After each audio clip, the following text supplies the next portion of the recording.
여러분 안녕히 주무셨습니까? 참 좋은 아침입니다. 3월 13일 화요일 말씀으로 드리는 오늘의 번제 시편 138편 말씀으로 같이 합니다. 1절부터 3절까지만 같이 읽습니다. 시작. 내가 진심으로 주께 감사하며 신들 앞에서 주께 찬송하리이다.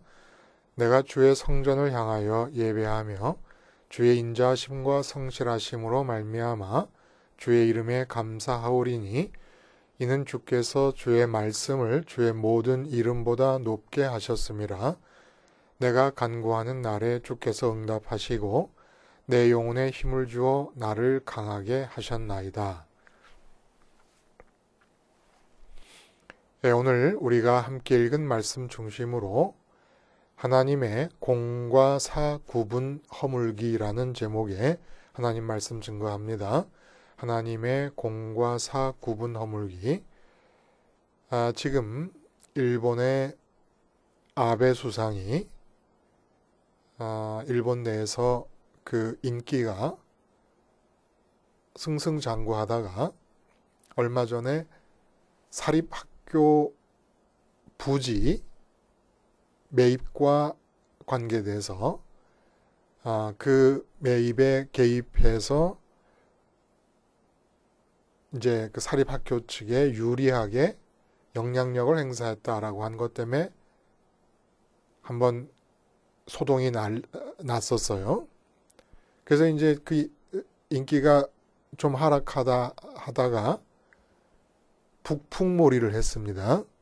북한의 위협에 강경 대응을 하고 또 남한에 대한 혐한의 감정을 고조시켜서 적을 일본 국내의 국민들의 관심의 적을 우리나라로 타겟을 삼게 함으로써 다시 그 대한 강경책이 한국을 혐오하게 만들고 북한에 대한 강경 조치가 효과를 거둬서 다시 70%까지 치솟았어요. 여론조사에서. 그러다가 또다시 그 사학 비리가 불거져 나왔습니다. 이번에는 관계 공무원이 자살까지 하고 조세청에서 그 아베가 관여해서 조작한 문서가 발견이 되고 난리가 났어요. 여러분 이게 다 뭡니까? 공사 구분이 분명치 않기 때문에 생긴 일이 아니겠습니까? 그렇죠. 이 공사 구분이 쉽지가 않아요. 응? 노조 조합장이 나의 절친입니다. 근데 조합장 된 뒤로는 나와 사적으로 점심 한 끼 같이 안 먹으려고 그러는 거예요. 야속합니다. 공사 구분이 제대로 되고 있는 건데 나는 야속해요. 그럼 또 그쪽 입장에서 내가 야속해 하니까 이러다가 이 친구 마음 상하게 하겠네. 점심 한 끼 먹습니다. 그러면 다른 노조원들이 보고 어떻게 장이라고 하는 사람이 저렇게 일 개인을 더 가까이 할 수가 있겠느냐. 뭐 이런 얘기가 또 들리게 되지 않습니까? 아버지가 서울시장이에요. 근데 아들, 딸들이 아직 제대로 이렇다 할 만한 직장에 들어가지 못하고 있습니다. 아들, 딸 원망이 만만치 않고 그 시장님 사모님께서도 당신은 시장이면서 우리 아들, 딸 직장 하나 제대로 못 구해주냐. 시장 아닌 아버지들은 자기 아들, 딸 직장 구해주기 위해서 각방면으로 뛰고 그러기도 하지 않습니까? 근데 시장인데 꼼짝을 못하는 거예요. 공사 구분이 어렵지요. 예? 공사 구분만 제대로 돼도 지금 우리나라에서 뉴스에 떠들고 있는 모든 핫 이슈들은 다 사라져 버렸을 겁니다. 그렇죠? 공사 구분만 제대로 돼도. 여러분, 미국의 경우 대통령의 식비나 의복 비용은 말할 것도 없고 화장실, 휴지, 생필품 이런 것들도 다 대통령 사비로 나간답니다. 그리고 주한 미국 대사관도 공식적인 만찬에서는 정부에서 구매한, 그러니까 미국 정부에서 구매한 그릇을 사용하는데 대사가 개인적인 행사를 할 경우는 사모님이 취향에 맞게 고른 식기를 이용한다는 거예요. 굉장히 엄격하지요. 여기서 직함이라는 말이 나옵니다. 직함. 명함에 올려둘 수 있는 그런 직함. 사회 각 조직에서 개인이 맡은 직책에 대한 이름이 직함 아닙니까? 이 직함을 수행하는 것과 사적인 영역에서의 활동을 구분을 해야 된다는 거지요. 근데 여러분, 하나님에게도 공과 사가 있으십니다. 하나님에게도 직함이 있으시고, 근데 하나님은 우리들에게 뭘 요구하시느냐? 제발 내가 공과 사의 구분을 허물고 너에게 개입할 수 있는 명분을 달라고 요구하십니다. 하나님의 공과 사의 구분을 허물게 만드는 것이 뭡니까? 그게 바로 믿음이에요. 하나님이 공적으로 우리를 관계하시는 차원에서 사적으로 관계하시는 차원으로 바뀌는 것이 구원입니다. 하나님의 공과 사가 분명한 상태로 나를 관계하심에 있어서 여전히 하나님이 공적인 관계를 유지하고 있다 그러면 그 하나님의 공적인 나를 향한 관계의 마지막은 심판입니다. 오늘 본문이 참 이해하기가 어려운 구절을 우리들에게 제시하고 있습니다. 1절에 보면 내가 진심으로 주께 감사하며 신들 앞에서 주께 찬송하리이다. 이 신들이라는 건 다른 이방인들의 신들, 우상들을 다 포함한 것이라고 말할 수 있죠. 그런 신들과 구분이 되기 때문에 여호와 하나님, 주 되신 그분을 감사하며 찬송한다는 거예요.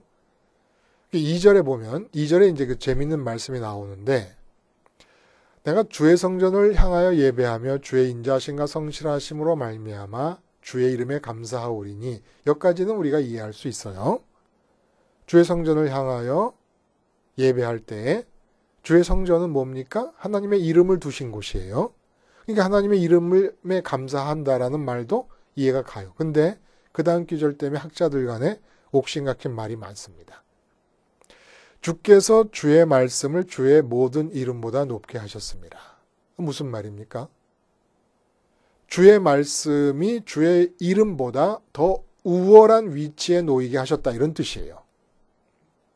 그러니까 이게 도저히 많은 학자들에게는 용납이 안 되는 겁니다. 하나님의 이름보다 하나님의 말씀이 높다니 이게 무슨 말이냐. 그래서 학자들뿐만 아니라 번역본 성경들을 보면 우리나라에서 있는 성경도 우리말 성경이나 다른 많은 성경들이 어떻게 표현하냐면은 하나님의 말씀과 이름이 모든 것보다 높게 하셨다. 이렇게 표현을 합니다. 근데 NIV 성경도 이렇게 표현하거든요. 하나님의 이름과 말씀이 모든 것보다 높으시게 하셨다.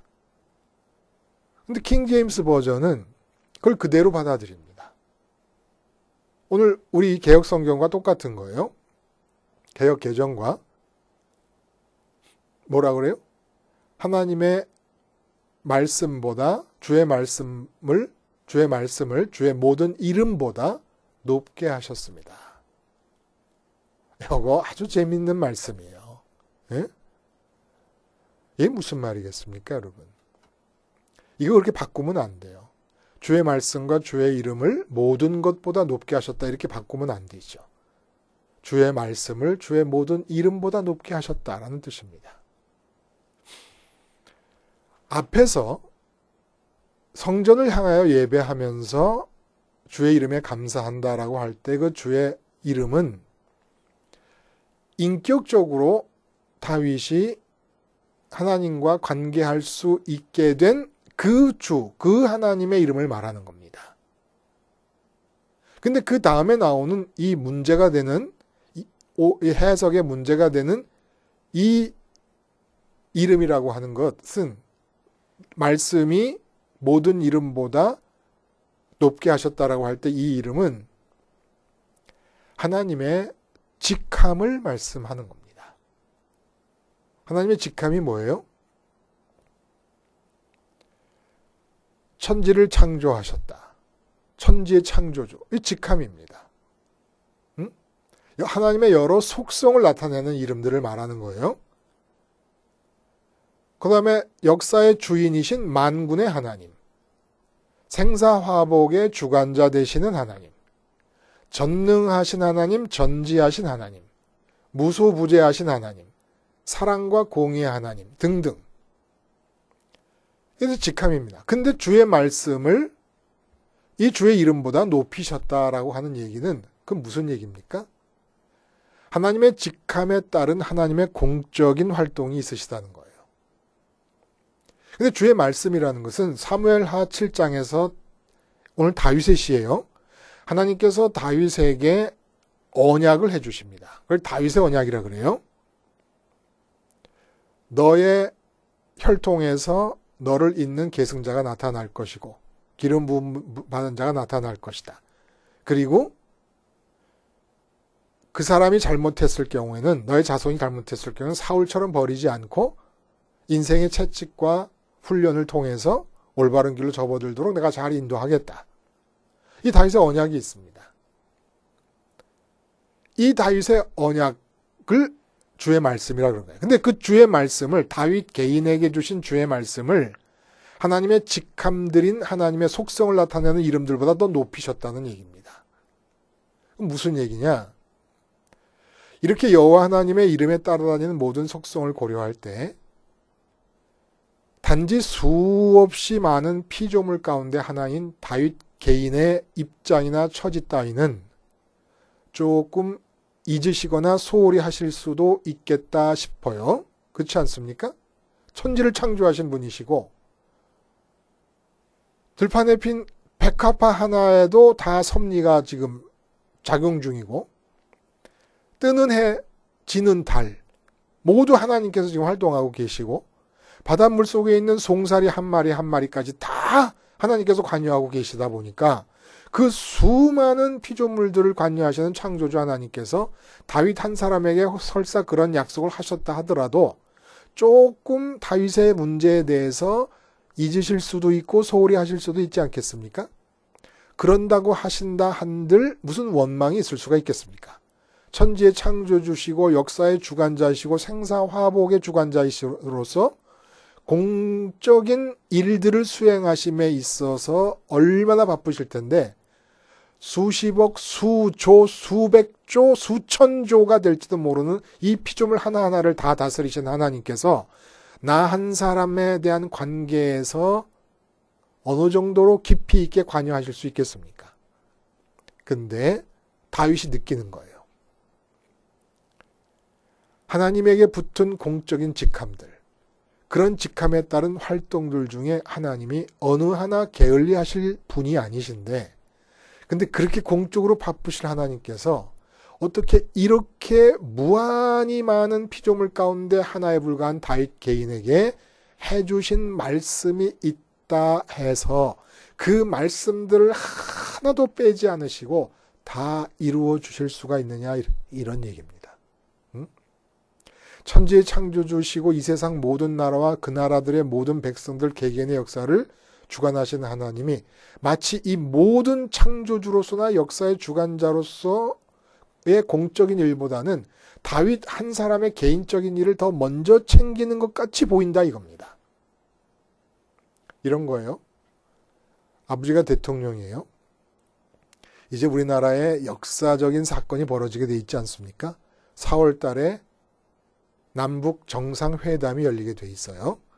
근데 이제 거기에서 힌트를 얻어서 이런 가정을 해봅니다. 우리 아버지가 대통령이에요.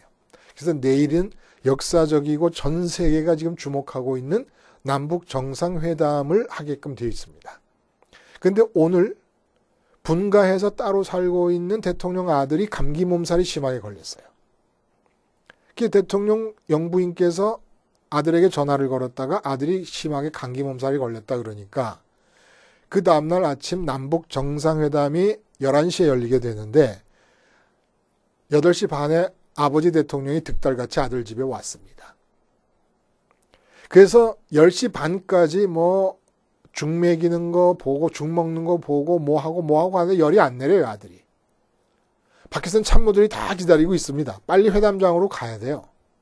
근데 문 열고 나와서 아버지가 한다는 말이 우리 아들이 감기 몸살이 너무 심해가지고 열이 펄펄 끓어서 내가 도저히 아들 곁을 떠날 수가 없다. 그러니까 미안하지만 북한의 정상을 이쪽으로 안내해서 우리 아들 집 거실에서 남북 회담을 하자. 이렇게 얘기하는 것과 같다 이겁니다. 한마디로 다윗이 느끼기에 자기 자신에 대해서 하나님이 갖고 계시고 표현하시는 관심은 말이 안 된다는 거예요. 말이 안 된다는 거예요. 하나님이 공과 사의 구분을 완전히 잊어버리셨다 이겁니다. 서울시장인 아버지가 아들의 취업에 대입의 정황만 포착이 돼도 난리가 나지 않습니까? 지금 우리나라 이 분위기 속에서. 근데 이건 개입 정도가 아니라 남북 정상회담을 아들 집 거실에서 하자는 거예요. 이게 무슨 얘기입니까? 다윗 개인 삶 안으로 개입하시고 들어오셔가지고 거기서 다윗과 관계도 없는 세상까지도 다 다스리시겠다는 겁니다. 다윗의 삶을 본거지로 삼아가지고 그렇게 다윗은 지금 느끼고 있는 거라는 거예요. 이게 구원입니다. 우리가 느끼기에도 천지를 창조하신 하나님 아버지, 직함, 공적인 직함만으로는 도저히 나 같은 티끌에 불과한 존재에게 하나님이 관심을 보이실 수나 있겠는가 싶은 생각이 듭니다. 근데 만사를 다 제쳐놓고 나만 관심하는 분 같아요. 나만 관심하는 분 같아.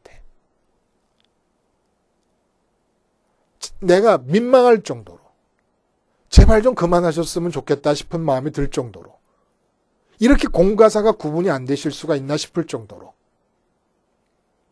개입이 문제지 않습니까? 개입? 대통령이면 대통령의 권한을 가지고 형의 문제, 동생의 문제, 조카의 문제, 아들의 문제, 딸의 문제, 그 인생에 대통령의 직함으로 개입을 하는 게 문제고 또 대통령이라는 직함을 이용하는 가족들이 또 문제가 되는 거 아니겠습니까? 근데 하나님은 아예 이 세상을 향하신 당신의 뜻을 펼치시기 위한 본거지로 삼고 내려오십니다. 이거는 도시개발 계획이 있을 때 대통령이나 서울시장 되는 가족이 있는 경우에 언지를 조금만 줘도 얼마나 크게 떼돈을 벌 수가 있습니까? 미리 땅을 사놨다가 땅값이 올라가면 팔아버리면 되니까. 근데 하나님은 도시개발 계획에 언지를 주시는 게 아니라 아예 나의 삶에 들어오셔서 개발 계획을 시행해 나가신다 이런 얘기입니다. 그 얘기를 주의 말씀을 주의 모든 이름보다 더 높이셨나이다. 주의 말씀에 나를 향해 갖고 계신 하나님의 뜻과 계획, 하나님의 생각, 이게 다 말씀이거든요. 이것들을 공식적인 직함, 하나님이 갖고 계신 공식적인 직함보다 더 우선시하는 것처럼 여겨진다는 겁니다. 그럼 어떻게 하면 그렇게 된다는 얘기입니까? 성전을 향하여 예배한다. 그러니까 성전 밖에 있다는 얘기죠. 어쨌거나 성전 가까이에 있든 멀리 있든 하여간 성전을 향해 예배하는데 하나님의 이름을 감사한다는 말씀을 해요. 여기서 하나님의 이름은 뭡니까? 성전을 향해서 하나님의 이름을 부를 때 이 하나님의 이름은 성소의 지성소 안에 법궤가 들어있는 것처럼 법궤가 뭐예요? 인격적인 하나님을 가리키는 상징입니다.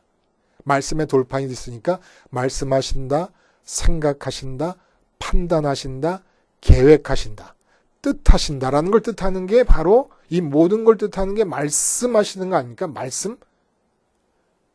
말씀하시는 인격적 하나님을 가리키는 거예요. 하나님의 이름을 또 다른 식으로 표현한 게 법궤입니다. 하나님의 이름이 하늘에 계신 하나님의 존재를 가리키니까. 그럼 이 성소를 바라보며 예배하면서 부르는 하나님의 이름은 어떤 이름? 내 마음의 지성소에 모셔드리는 이름. 내 마음의 지성소에는 어떤 이름을 우리가 모셔드리게 됩니까?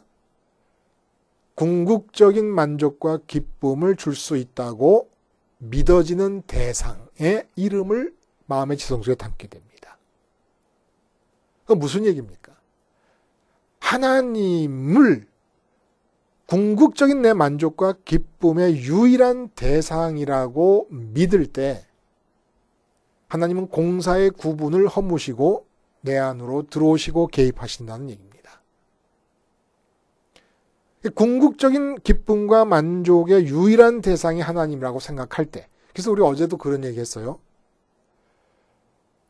마음의 지성소에 들여놓은 이름이 돈이거나 건강이거나 이 세상의 여러 가지 가치일 때, 승진이거나 뭐 월급이거나 사업 성공이거나 부흥이거나 좋은 예배당이거나 아니면 뭐 내 이성의 애인이거나 그것이 무엇이든지 간에 궁극적인 기쁨과 만족이라고 믿어지는 그 대상이 하나님이 아닐 경우에는 내 입에도 하나님의 이름을 부르지 말라. 왜? 망령되이 일컫는 것이니까. 그래서 성전을 향한 예배는 반드시 그러한 나를 보면서 내가 하나님의 이름이 궁극적인 기쁨과 만족을 가리키는 이름이라고 믿지 않고 다른 이름을 들여놨을 때는 번제단에서 상번제 어린 양이 지금도 죽고 있으니까, 아침 저녁으로 죽고 있으니까 그 어린 양과 함께 내가 죽었음을 고백하면서 죽었다가 다시 살아난 자로서만 하나님을 부른다는 겁니다.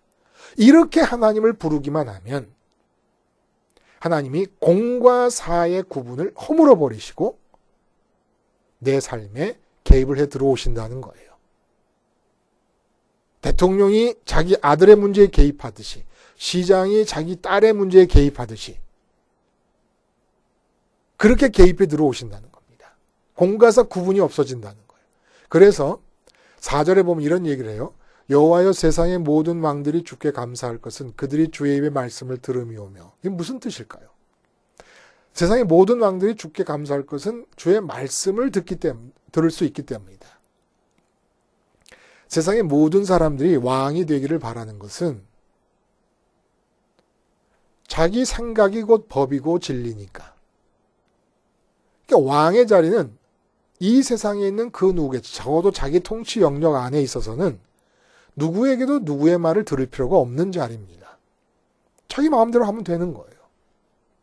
기본적으로 상식적으로 생각할 때 왕이라는 자리가 그런 자리라는 거예요. 근데 다윗은 왕의 자리가 왜 좋으냐라고 얘기했을 때 다른 이 세상 모든 사람의 말을 안 듣고 들어야 될 필요도 없고 들어야 될 의무도 없다. 그러니까 모든 사람들이 하는 이 세상의 말로부터 완전히 자유로운 상태에서 하나님 말씀을 들을 수 있기 때문에 나를 향해서 갖고 계신 하나님의 생각과 뜻을 들을 수 있기 때문에 왕의 자리가 좋다는 거예요. 왕의 자리. 왕한테 누가 감히 얘기를 하겠어요? 자기 생각대로 하라고 요구할 사람이 누가 있겠습니까? 아무도 없어요. 그래서 자기 생각대로 하는 것을 세상 왕들은 좋아합니다. 근데 다윗은 왕의 자리에서 왜 그 왕의 자리를 좋아했냐면은 아무도 자기한테 무슨 얘기를 안 하는 거예요. 그러니까 자기가 왕으로서 누구의 얘기를 들어줘야 될 필요가 없으니까 편해요. 근데 그 상태에서 완전히 이 세상의 말들로부터 나를 향해 들려오는 모든 세상의 말들로부터 자유로운 상태에서 하나님의 말씀에만 귀를 기울일 수 있기 때문에 왕의 자리가 최고구나. 그러니까 왕들은 감사해야 된다. 완전히 세상의 언어로부터 세상의 요구로부터 자유로운 상태에서 하나님의 말씀에만 완전히 귀를 기울일 수 있으니까 얼마나 좋으냐. 근데 이 자리를 예수님께서 우리에게 마련해 주신 거예요. 그래서 베드로는 왕 같은 제사장이라는 말을 쓴 거지요. 제사장, 하나님을 만나는 자 아닙니까? 하나님을 만나는데 왕같이 만나요. 이 세상에서 그 누구의 말도 들을 필요가 없다는 거예요. 예수님 십자가에서 같이 죽으면 하나님이 허락하신 죽음이고 하나님이 요구하시는 죽음이고 하나님이 기대하시는 죽음이기 때문에 세상에 대해 죽음 누구의 말도 듣지 않아도 됩니다. 오직 하나님의 말씀만 들을 수 있는 곳이 십자가 자리예요. 십자가에서 세상에 대해 죽으니까. 그렇게 죽어서 하나님의 말씀만 들으면 이제 하나님이 나를 사적인 영역으로 끌어들이시고 개입하시고 내 삶을 당신의 이 세상을 향한 뜻을 펼치시기 위한 본거지로 삼으신다는 겁니다. 하나님과 나 사이에 사적인 영역이 온전히 이루어져야 돼요. 공적인 관계가 허물어져야 됩니다. 하나님의 개입이 단순히 개입 정도가 하나님이 통째로 당신 자신을 나 안으로 들어와서 사시기를 원하시는 거예요. 이렇게 공적인 관계가 무너지고 사적인 관계로만 내 삶이 하나님에 의해서 이끌려지는 것. 이게 구원받은 상태라는 거예요. 그 특징은 뭡니까? 구원받은 상태의 특징은. 여러분, 십자가 생활화를 하자고 하면서도 저도 말씀을 전하는 자의 공과 사의 구분 때문에 심리적으로 좀 어려움을 느껴요. 어떤 어려움이냐.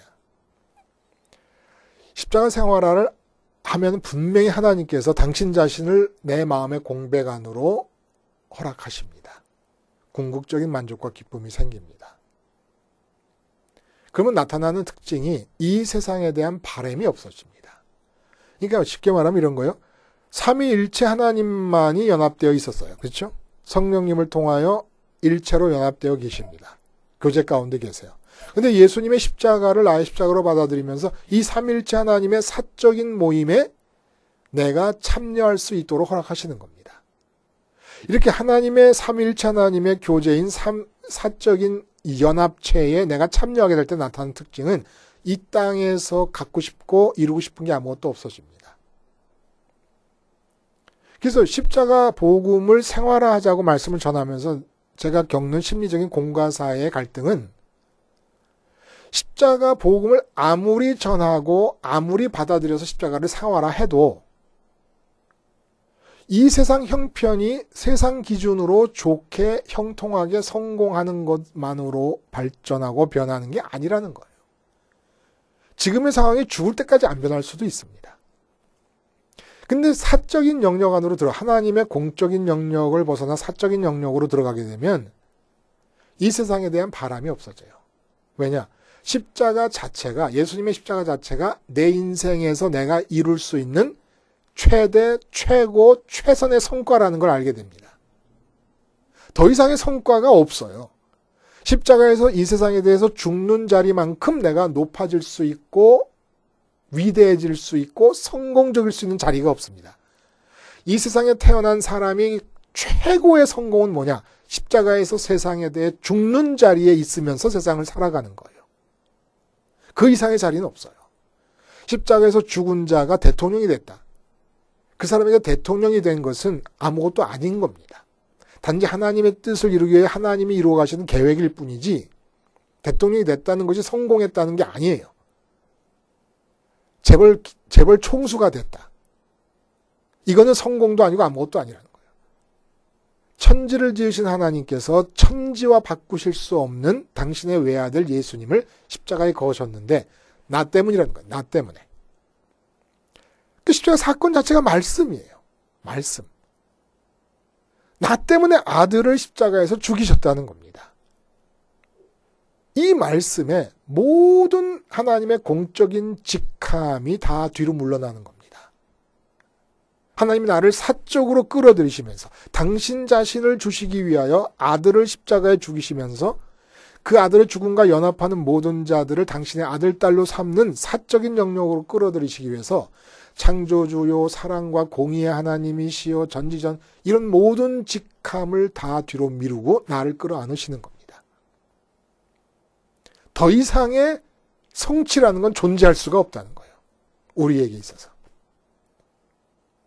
그래서 특징이 하나님의 사적인 영역에 들어간 사람의 특징이 바라는 게 없어요. 다만 오늘 5절부터 6절부터 그 아래를 보면 다윗이 자기 삶에 개입하고 계시는 하나님의 활동을 얘기하고 있고 그 활동은 뭐예요? 하나님이 공적 관계를 청산하시고 나를 사적 관계의 대상으로 삼으셨다라는 것을 고백하는 다윗의 언어예요. 그 당시엔 십자가 사건도 없었고 성령님이 오셔서 우리의 삶을 이끌어 가신다는 것이 이렇게 보편적으로 모든 사람이 알려지지 않고 있는 세상에서 다윗이 자기가 경험하는 자기 세계의 언어를 가지고 하나님이 개입하신 공적인 관계가 허물어지고 사적인 영역에서 살고 있다는 하나님의 사적 영역에서의 삶을 표현하고 있는 것이지요.